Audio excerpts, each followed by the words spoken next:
building a medieval city with full interiors in my forever world. And if you join me, today we will finish the lower city expansion, adding a rustic neighborhood. There will be a large, fully decorated winery with a tasting room and the owner's house. Then a medieval greenhouse and a mysterious temple that goes down to bedrock with a funny story of his own.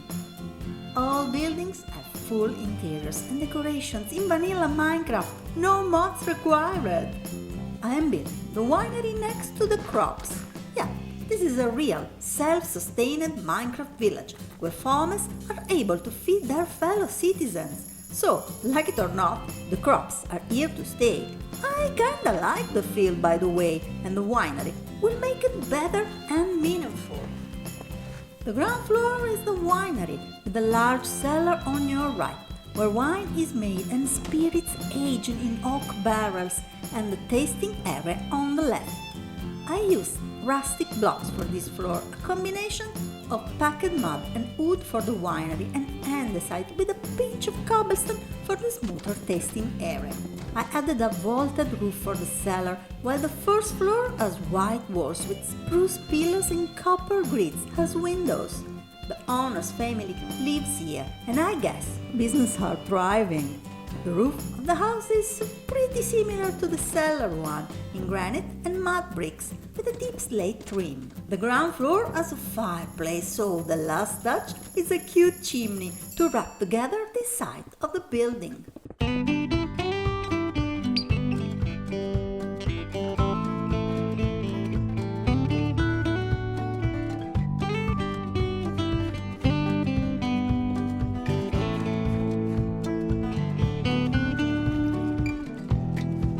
Follow me down the road, it's wide enough for the carts to pass, even if it's a little too steep. And here's the canteen, where the wine and spirits slowly age in casks and barrels. First, I thought to use all oak logs instead of barrels to avoid attracting too many villagers, but they fit so well that it's probably worth the risk of having drunk fishermen hanging out here all day. Further ahead, there is a larger barrel for aging spirits and the vat where the grapes are crushed, jumping like this. Well, maybe without the netherite boots on. Anyway, this is the tasting area, the counter with glasses, more barrels and even two types of grapes, red and white. I opted for a softer light in the living room using a soul lantern and 3 candles instead of 4. There's a fireplace and 2 armchairs that look so comfortable, you regret not being able to sit in Minecraft. The first floor is brighter with white walls and pastel-colored furniture, like this pink sitting area. There are 2 bedrooms. The larger one has a small bathroom and also a balcony. Yep, we will talk about that area later in the video. But hey, what's going on? I guess the river near the grandparents' cottage is not safe for villagers and those guys are stuck. Anyway, there's a second, smaller bedroom and then a nice terrace. Yeah, this is a skull catalyst, but come on, it looks like a table set with a black tablecloth. I was about to show you the shulker boxes ready for the medieval greenhouse we're about to build. But I guess that first thing first, we have to save the villagers in the river.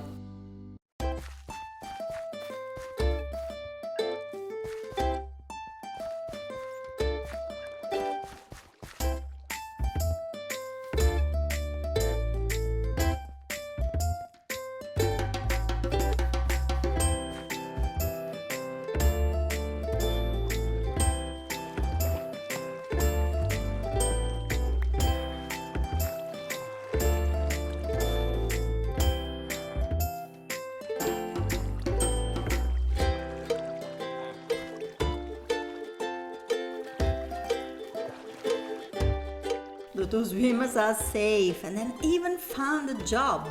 Hello there, keep up the good work and stay away from the river. Since we're here, Let's pay a visit to the temporary breeder I set in the main street. Oh, it's fully booked. There are no more beds available. Let's feed them and free a couple of them to roam the city. There's a gate on the other side, but this will do. Great choice, mate. Get out of here. Now another one? No, wait, don't go back there. Go find your place in the world. It's such a nice city, full of opportunities. What's wrong with you? You too? Let's try from the opposite side. Maybe it will be more appealing to them. Gentle push to change your lifestyle. One is out. Thank you, sir. And two. Shh, let's follow them. I built the city and I'm so curious of how they will use all its features. We have a librarian. Nice. He is the shepherd we saved from the river. And woo! This is the mayor's house. And he even cut me out. You're pretty ambitious, buddy. Good luck.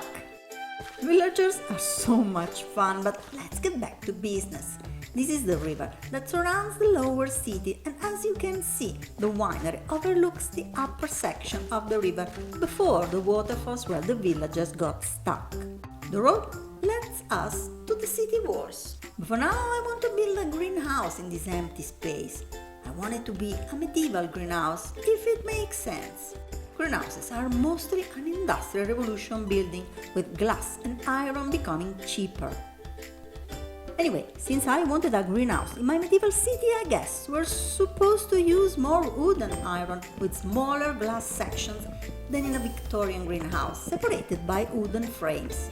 As you can see, an overhang breaks the linear shape and it will host the greenhouse pond. I didn't build it too high, for the same reason why I'm using wood pillars, because it's not Victorian. But the roof was too boring, so I decided to add a small tiny little tower in the center.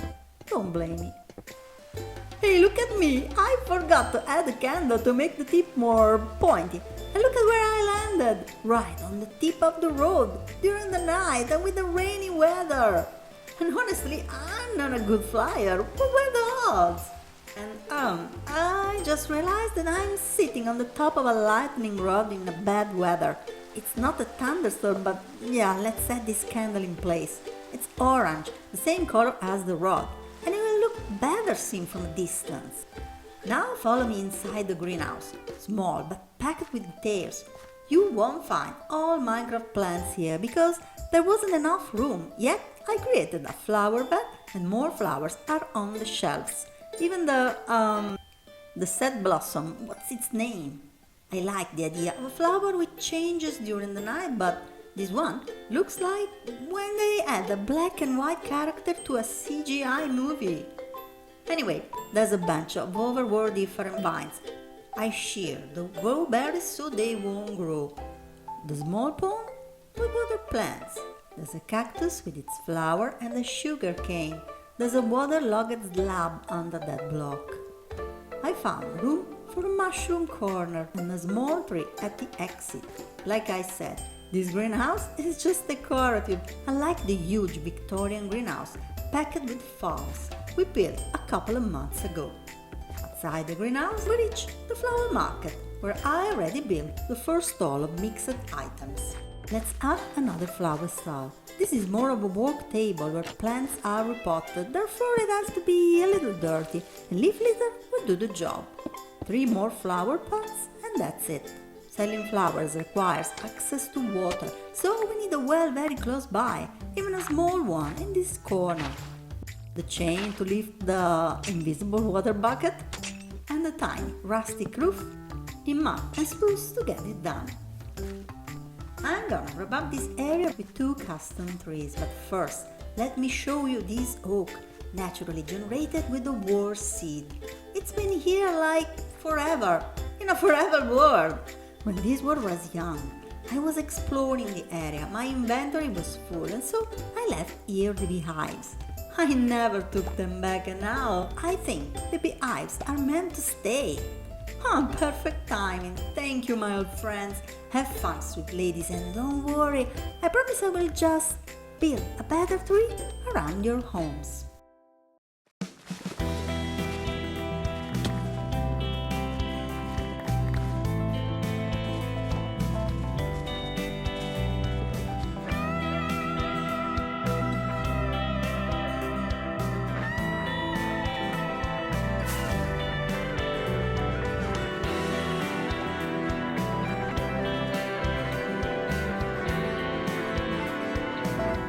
The city expansion is finally complete and I'm so happy about it. The villagers are spreading and soon the city will be bursting with life.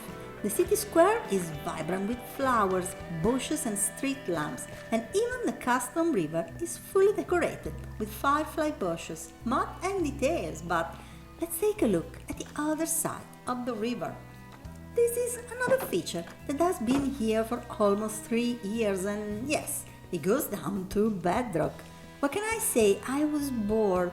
I call it mini perimeter, but I know it's too narrow to be a real perimeter. It's not just a hole.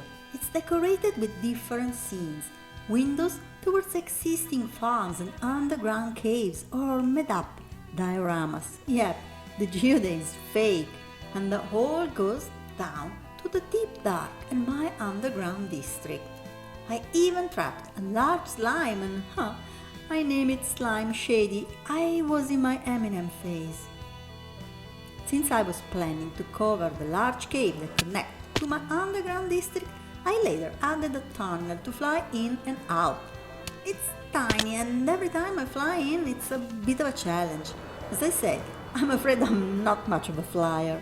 I have safer ways to reach my farms, but it's funnier this way. But how can we turn the bedrock pit to something nice and connect it to the medieval city? And since we're talking about flying, I finally ventured to the nether for dried epic ghast.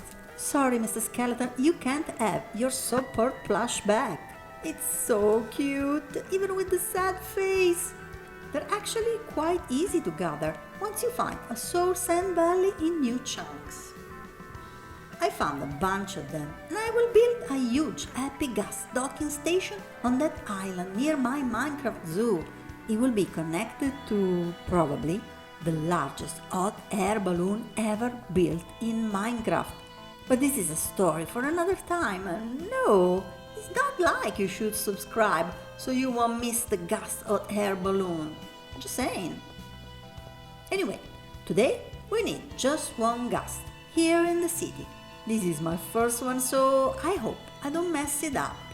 Let's put him in the river near the city center so I can check on him. Stay hydrated. Actually, a good advice. Thank you, Mujin. Let's swim underwater. Are you okay, buddy? I'm worried. Wait, is he already? No, still sad. This is going to be a very long 20 minutes. Hey, while I was putting the right stuff in my inventory, the gas changed. Now is not sad. See you later, little one. It's time to start cooking. Wanting to expand the city, I asked myself, should I cover the bedrock pit? It's not that nice and I'm not against redoing things, but I also don't want to give up parts of the history of a war that it's more than 30,000 days old. So I started designing a building around the pit. It will be shaped as a circle, high and imposing, like an ancient temple. Ooh, now you're happy, and I have a bunch of snowballs ready for you. I felt like a parent who's afraid of losing his child's first steps. So I just hung around there, getting nothing done. And of course, I did it as soon as I walked away.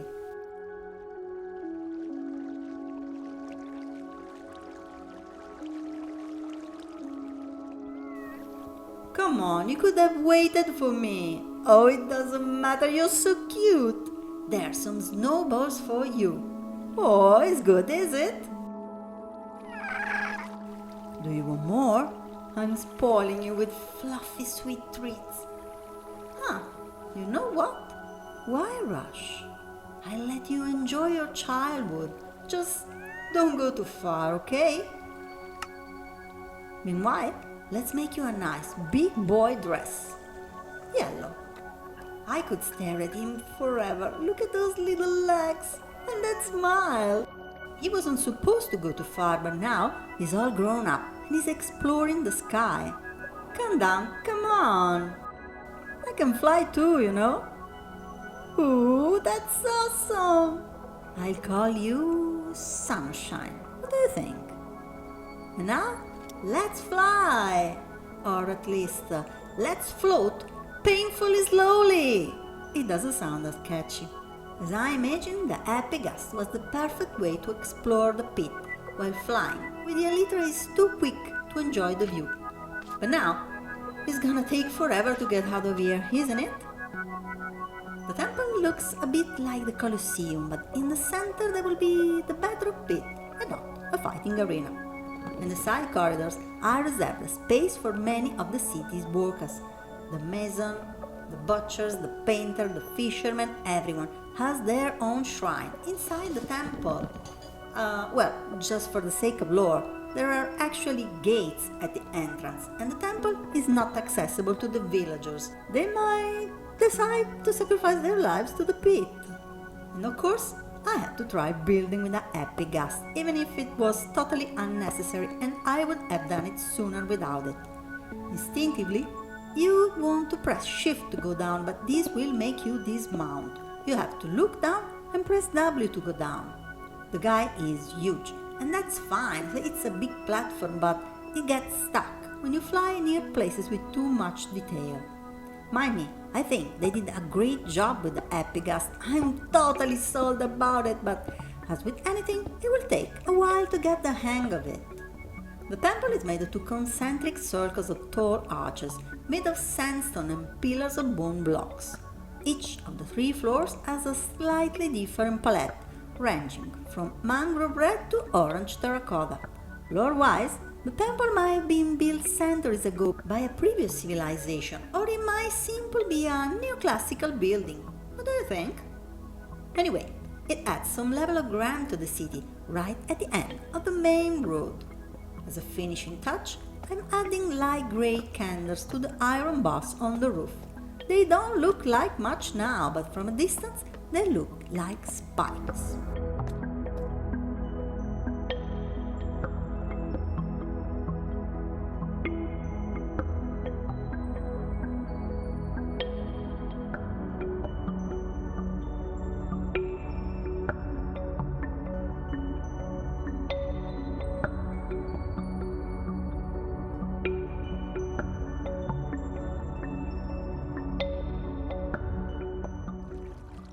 Let me give you the full tour of the temple. I didn't put fences around the pit because, it's a temple built around it. I guess people should know what they're up to, but you can walk on a glass floor to stare it. The temple is a little spooky at night, I know. Let's pay a visit to the shrines, where the city workers can make offerings and pray. This is the butcher's shrine, and look at this little hack. The bloody axe resembles the Butcher's Guild banner of a couple of episodes ago, and you can make it with a red stone dust, then a frame with an axe. The side of the temple is for the miners and the armorers, and they build it with amethyst and crying obsidian to honor the mighty pit. There's also a little altar with a diamond offering.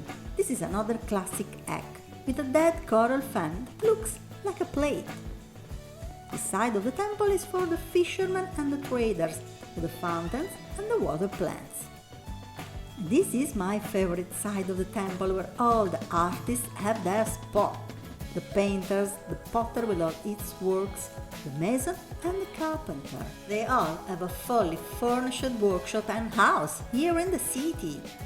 Just a quick glance at the inner circle of arches. Look at the stars above the temple. The city is finally done, with all the new buildings and villagers' professions. Check out the previous videos if you missed them. We've done a lot of work, and all the buildings are extremely detailed with full interiors. You can find tons of ideas for your Minecraft city. It's been a long journey, and I am done for now. I want to focus on other projects, but there's still room for a new city expansion, so we'll see. Thank you for watching the Medieval City series. Please leave a like while you're still here and stay tuned because happy guests will have their own spot in the zoo. See you soon! If you wanna know how I do it, if you search for a new cool idea, here she is, Mima MC, the best place to be. Building brick by brick, with a little chic, mountain high or never deep. All you villagers and pillagers, she's gonna show the craft to the secrets of Minecraft. Assembling, creating, and waiting for the new update. Don't be a creeper if you like what you see.